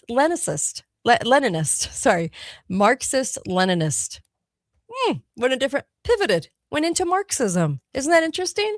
1973, launched an internal ideological struggle. And by 1975, 2 opposing MEK factions had formed, one being Muslim and the other Marxist. I wonder if it was commandeered by the CIA. I don't even think you have to guess at this point. Okay. So they had asserted, the Marxist offshoot had asserted, which is pretty much the whole organization, but they don't want to tell you that, had reached the conclusion that Marxism, not Islam, was the true revolutionary philosophy. Isn't that amazing? And isn't it amazing that our people on the right, like Lindsey Graham, deep in the closet, and all these different, even Ted Cruz, weird, is really behind the MEK? Yeah. So Rajavi, upon release from prison during the revolution, because he didn't do his time, but was released and wasn't murdered, because they just often murdered people, but he wasn't. He and his wife, right, had to rebuild the organization. Can you imagine the struggle? Especially when you work for the CIA, okay? Mossad and all of them. They're all one. Navy intelligence, they're all one, okay? So, yeah. It was the Shah Reza, right, that had actually established the University of Tehran, by the way. And I just want to say this because this was, this was back, he was Shah from 1925 to 1941 when we had control over Germany, when we had control over Russia and was sending all the Bolsheviks, okay, the Bolsheviks. Oh my gosh, what is the name? Anyway, what I'm talking about. Sorry, brain fry. So all of that was done by the deep state. Well, this is kind of interesting, but the Shah, in an effort to reduce British and Russian influence, sought partnerships with the United States and Germany until 1931. There was a lot of relationships. It's kind of like when people say China's our enemy and China's always kind of had this autonomy and worked by itself against us. And yet, I've proven on the show over and over again that that isn't true, actually. We were sending a ton of money to China in the 1800s and in the early 1900s, and we still do, but lots of money. And the ties that bind, okay? And the Chinese were coming over here for jobs because of the poverty levels. There was a lot of control going on by the Rockefellers, okay? Stemming from the Rothschilds too. But I just kind of wanted to go over again that there was a backed coup in 1953. Okay. Operation Ajax. All right. And this is what overthrew the Iran's prime minister, Mossadegh, right? Not the Shah himself, as Mossadegh had forced the Shah to flee temporarily. Then the Shah remains Iran's ruler until the 1979 Iranian Revolution. Who do they pull out of prison? 1979. Who's at the helm? The same people we're talking about today in Iran. Same people. Yeah. Kind of crazy, right? Do we control Iran? I think 100%. I think they control the narrative. I think they control the press. I think they have to make it always look like there are people in Iran fighting, but it's heavily controlled, just like any color revolution. So when we talk about Iran, I just want you guys to keep in mind that it doesn't matter who you're talking about in the press. Though that person will have ties to the United States, Colombia.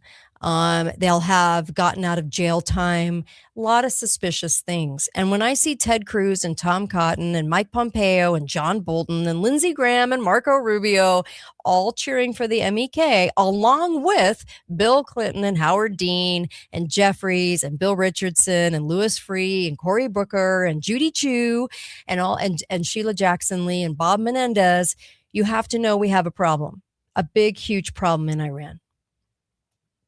Okay, of us not understanding that I think we actually highly, highly control this animal. We truly do. There just isn't it's not like Angel Blue says, all the usual suspects, and you are right. Comment from YouTube. You are right. Columbia Pictures. I mean, my gosh, you guys, we have had it like in our face for so long, so much of it. Where did Barack go? Do I even have to tell you? No one remembers him. No one remembers Barack, but he went to Colombia. Isn't that? Yeah. Didn't they say that? He went to Colombia. Okay. Love Colombia. It's very, very interesting. All right. So let's also talk about the Northern Lights. Okay. So, okay. I'm just making a note. Northern Lights. Now, let me add this to the stage here, okay? This is kind of fascinating too. Although the Northern Lights can be beautiful to look at because we're seeing these all the time now, and I don't know if you guys realize, but it's in the news constantly, and a lot of people are saying that it's very scammy and that it's also something that is utilized for what's becoming Blue Beam. Project Blue Beam, one of the scariest things I've ever read. I don't get spooked easily. The Northern Lights can be very beautiful to look at, but there's a high probability that they are man-made from HAARP pumping and from CERN, pumping intense frequencies into the ionosphere, especially when people are seeing them as far south as New Mexico and Florida, because it's not usual for us to see them. So why are we? The mainstream media wants you to think, wants you to believe that the sun is causing the auroras with electromagnetic storms. And this is because they're preparing people for a grid down event, and they will blame it on solar flares. Okay. Ooh, I love this. Thank you for the comment. We had a magical night last night in the Netherlands. I'm sure you did. I'm sure you did. Thanks for the comment on YouTube. So if and when the grid does go down, it will be our own government who are the culprits. And if all goes right along the agenda, the order out of chaos thing, I'm sure they'll try to tie it in with their climate change narrative. Okay. And continue restricting our rights to gain more control and blame it on the masses like always. Think of it as a warning to get your house in order. This comes from Cody Osborne. I think that might be very true. We're seeing it in really strange, weird, diverse places, and it's not a normal thing to have happen. So then you have to ask yourself, why now? Well, we have a lot of things that now there is the truth about the Northern Lights. So for those saying it's BS, no, there's the truth about the Northern Lights. You can go see the Northern Lights, but why are they showing up all over the United States right now? Why are they so easy to see for everybody? That is what's unusual. So what's causing that? And honestly, a lot of people out there are going, there's something very weird about what's going on in our skies. Now, if you know Project Bluebeam, okay, Project Bluebeam is about presenting us with holograms that come out of the skies, and they're made to look very real. And there's a concerted effort to scam us with UFO sightings and with things just coming out of the sky. So is this laying the groundwork for that, the believability of the groundwork of what's coming through our skies? Well, they're certainly messing with our skies a lot. So I have to entertain the idea. Have I come to any kind of conclusion on this? Not really, because honestly, it's hard. It's hard to. But I will say this, it is intriguing if you're looking at it from that angle, because then as you watch the headlines and they're getting more and more vocal about UFOs, and the government's like, hey, since 2017, we're admitting to UFOs. Remember, for 20 years, for the last 25 years, as soon as we all got cell phone cameras that are really great, the UFO sightings stopped. The people that were sitting in the back of the truck in the middle of farm field that were taken up by a UFO and probed to death through the anus, that's not happening anymore. So interesting that we all have a cell phone camera, but no UFO sightings are actually happening anymore. So you gotta kind of think about that one. We all have the availability now to take a photo on a whim because our cameras are with us. Where are they? They're nowhere. Okay. So we have a problem with, I think, us kind of realizing or thinking it out, the probability of the fact, what we're actually dealing with here. Okay. I think UFOs are faked. I do. I think they're faked by our government. Is there a possibility within the realm that we could have life on other planets? I'm not totally knocking that out. Okay. But I am saying that the government utilizes the narrative for their own purposes, and they didn't start really getting going on the little green men until in the 1950s, when the CIA came into existence in the late 40s, and they really had to push out an agenda. Then the government pretended that they didn't exist until 2017, when now they pretend that they do. So you kind of have to wonder why they flopped so easily into we were hiding it desperately, and now we're not. We're actually promoting it in the media. You kind of have to ask yourself why that's going on. Okay. I think it's a fair question anyway. All right. So here's another one. So shifting gears a little bit from that, just because I think that we actually really do need to kind of keep our eyes on this whole thing. Something's going on, something that's kind of strange and weird and everything else. Erica Kirk is in the news again, not grieving and not with her children. I don't mean to be mean, but something is really wrong in this story. I was talking to some people over the weekend, and they were just like, what is going on? Okay. So I just think this is kind of, I don't know, fascinating. So now she is trying to say that Charlie believed in the Constitution, but there's a big old but, okay? And that but means that we are in a situation where we shouldn't really regard the Constitution. We should just rush this thing along, okay? Tyler Robinson did not kill Charlie Kirk. Did not. I don't believe that narrative or story or BS by a landslide, okay? It did not happen from him. Isn't it interesting, this medic that was here at the scene? I always find that kind of fascinating because you never heard about the medic that was there. So that's kind of interesting. Also, I wanted to kind of give this image to you too.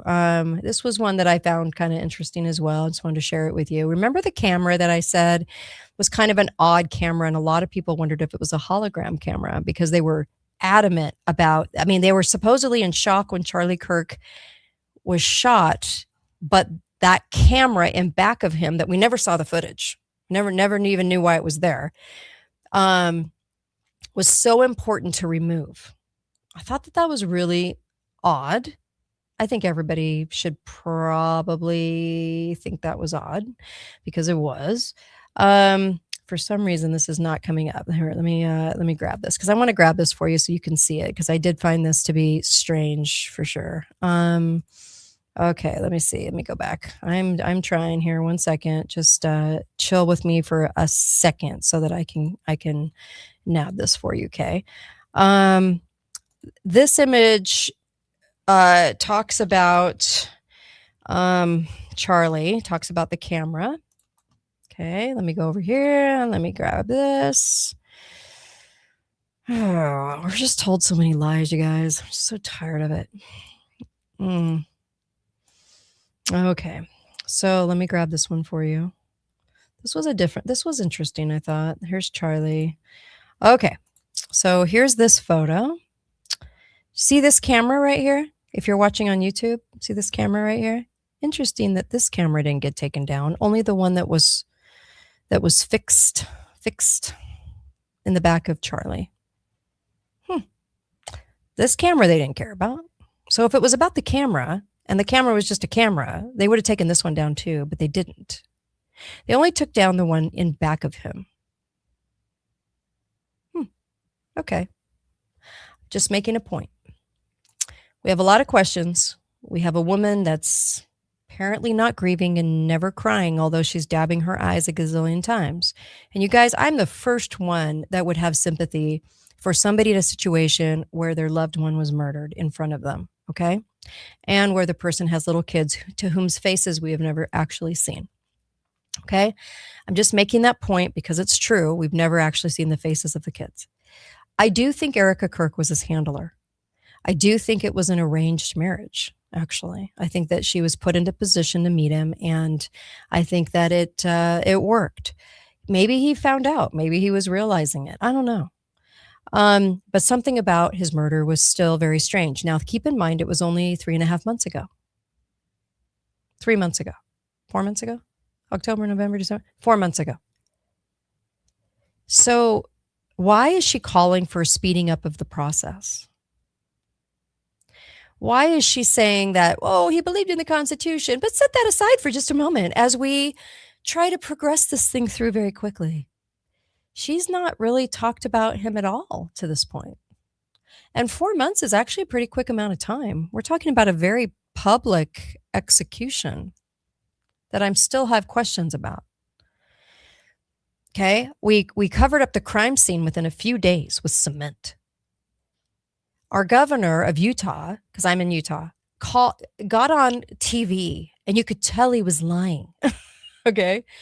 You could tell he was lying. In fact, it was so bad and so embarrassing that he actually almost couldn't even look at the camera. He had a really hard time, like even saying what he was saying, because I actually think that he didn't believe what he was saying. I'm looking for the comment right here. It was actually really, really weird. It was a comment that he made about, and then he changed clothes, and then he changed clothes, and then he changed clothes again, and then he was found in the clothes that he originally did the thing in. Even though you guys never saw a picture of him with the gun on the rooftop, you're supposed to believe he's the masked guy running across the rooftop. And then you're supposed to believe that he changed 4 times, even though he was pictured at, I think, like a Dairy Queen. He did it 4 times and then ran off into the field and then dumped the gun that he didn't assemble, then unassembled, and he dumped it in a field so people could find it. If he carried it in his backpack, which you can't see because the pictures don't show a gun in the backpack, because it was a very light, small backpack. There was no change of clothes and there was no gun in that backpack. If he could carry it in a backpack with him on campus, then why did he have to dump the gun? Why couldn't he have just carried it with him in his backpack after he disassembled it? How come there's no footage of him casing the joint to find out where to be? Because he only had 10 days notice that the event was actually going to happen. Why are there no gas receipts of Tyler Robinson driving up north, which is about 4 hours away, to actually go case the joint? Wouldn't there be videotape of him at a gas station, of him at the school? Yeah, we didn't see any of that. But Erica Kirk today is in the press, working hard, leader of Turning Point, didn't even catch a breath, leader of Turning Point, smiley, I've never seen her grieve to this point. Even the memorial was full of fireworks and everything else. Who does that? Not quite sure. Never with her kids, I guess, always in the press, and telling us that we should just rush the Constitution along and that this should just really finish for her. Even though the only comment she's really ever made about him is that she just forgives him. She doesn't forgive anyone asking questions about it, like Candace, but she does forgive the killer of her husband who was murdered in front of her. Never saw a autopsy, never saw a funeral, never saw, oh, well, there's so many things we never saw. Lots of questions. Never saw the truth of anything. And yet today, in the press, saying, it's only been 4 months. Can you rush this along? Wow. By the way, Tyler Robinson never actually admitted that he did anything. Are they threatening him, threatening his family? Sure. I firmly believe that. Tyler Robinson actually lives very close to where I live. Interesting. Think about all the things you didn't see. Did they get somebody in a chat room? Yeah. Did you ever hear any more about his roommate? No. The weird one? No. Okay. Did they tell him basically the world had framed him and the CIA had framed him and the world thinks he did it and so he won't be able to convince anybody? Yeah. Did I offer to interview the parents so they could just tell their real story? Yes. But they have been offered over $1 million from other people to tell the story. Now, a big warning to them would be, I wouldn't do that because they're going to spin it how they want. But there again, I don't control that. So there you go. But I did offer because they're from my city. I did offer because not that they would have ever chosen me.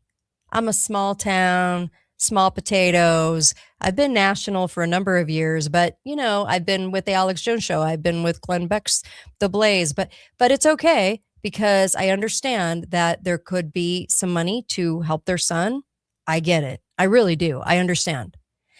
But he has been railroaded into this for sure. He did not do it. And the security team was switched out the day of because they said they were there and chosen because they weren't doing anything that day. And then also smiled when they said that to a friend of mine, smiled and said, nothing ever goes on in Utah, with a creepy smile.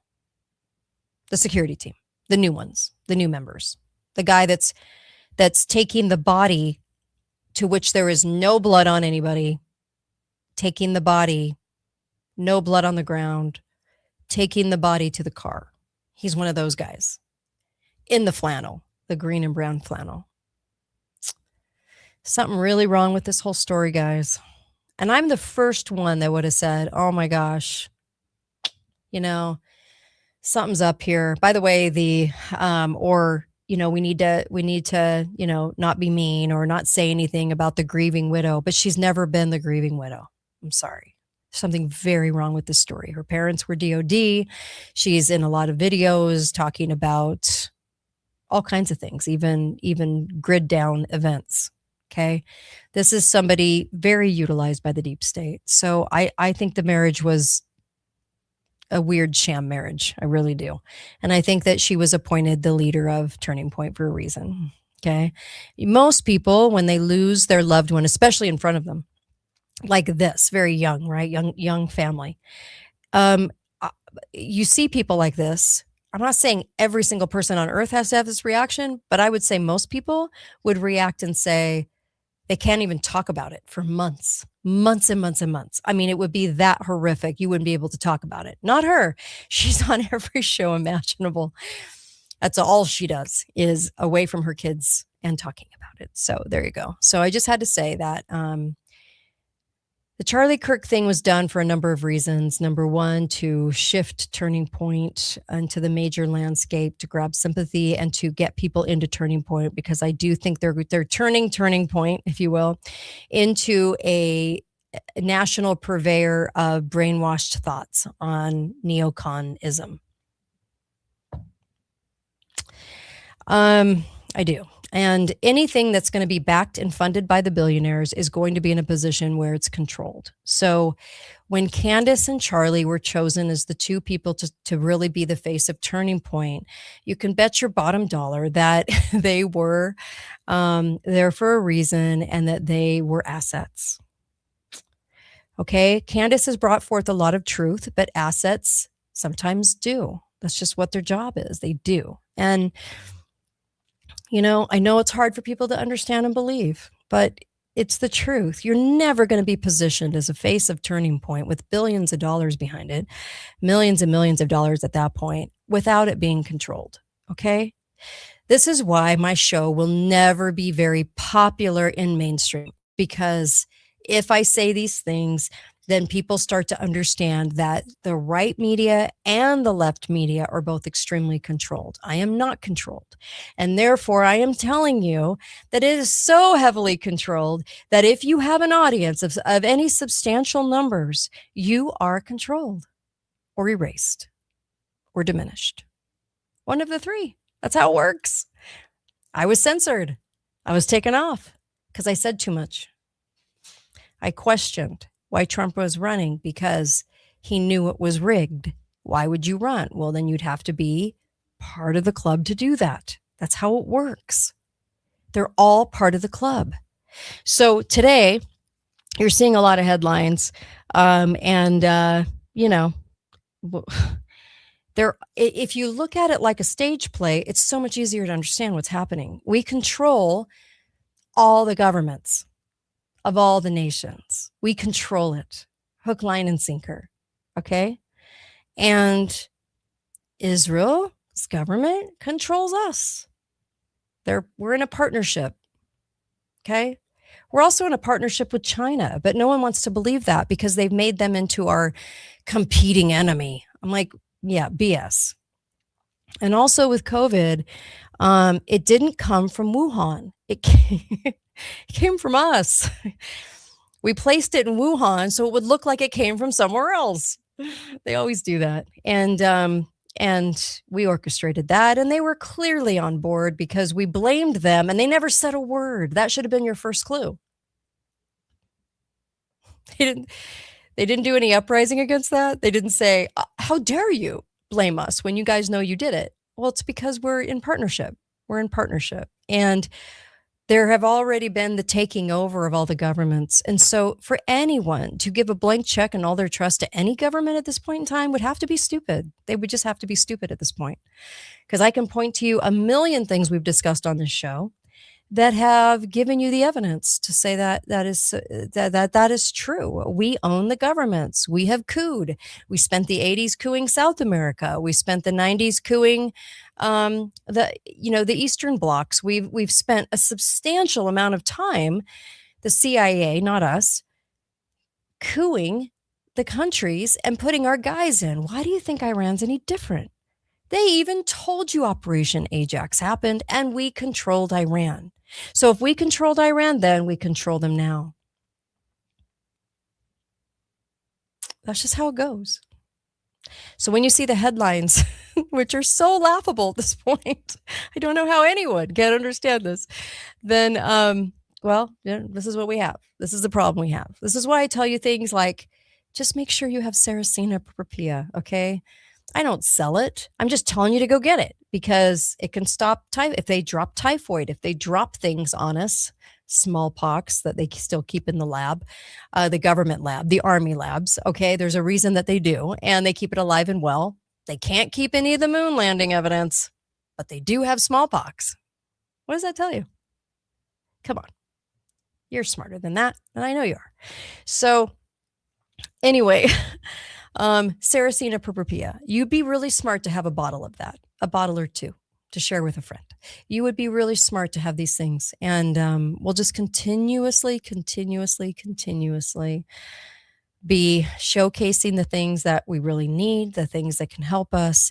And by the way, I'm never going to give out all the things that we truly need to do on air. Why? Because that would be stupid. Because there are a lot of people doing a lot of things that I know about. And guess what? They're going to do them on the down low. That's never going to be publicized. If it's ever publicized, we have a problem. Okay. They want me to publicize stuff like that.